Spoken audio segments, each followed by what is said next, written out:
হত্যা মামলায় ২২ বছর কারাভোগ শেষে মুক্তি পেলেন পাবনার ঈশ্বরদী উপজেলা যুবদলের সাবেক সাধারণ সম্পাদক ও সাবেক ইউপি চেয়ারম্যান শরীফুল ইসলাম তুহিন। পাবনা জেলা প্রতিনিধি মোহাম্মদ হাসান মিয়ার তথ্য ও চিত্রে দেখুন বিস্তারিত। সোমবার সকাল 11:15টার দিকে পাবনা জেলা কারাগার থেকে মুক্তি পান তিনি। এ সময় কয়েক হাজার নেতাকর্মী তাকে ফুলের শুভেচ্ছা জানিয়ে বরণ করে নেন। পরে আনন্দ মিছিল করে জেলা বিএনপি কার্যালয়ে হাজির হন নেতাকর্মীরা। সেখানে বিএনপির পক্ষ থেকে তাকে ফুলের শুভেচ্ছা জানানো হয়।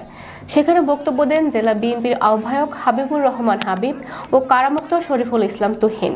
এ সময় উপস্থিত ছিলেন জেলা বিএনপির সিনিয়র যুগ্ম আহ্বায়ক আব্দুস সামাদ খান মন্টু, সদস্য সচিব অ্যাডভোকেট মাসুদ খন্দকার, যুগ্ম আহ্বায়ক আনিসুল হক বাবু, নূর মাসুম বগা, সাবেক সদস্য সচিব সিদ্দিকুর রহমান সিদ্দিক, ডক্টর আহমেদ মোস্তফা নোমান, সাবেক পৌর মেয়র মোখলেসুর রহমান বাবলু সহ অনেকে।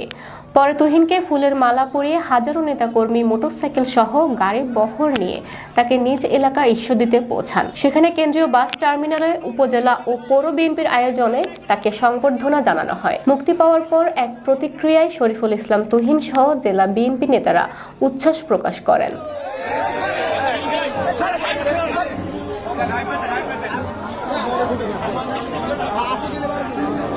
এদিকে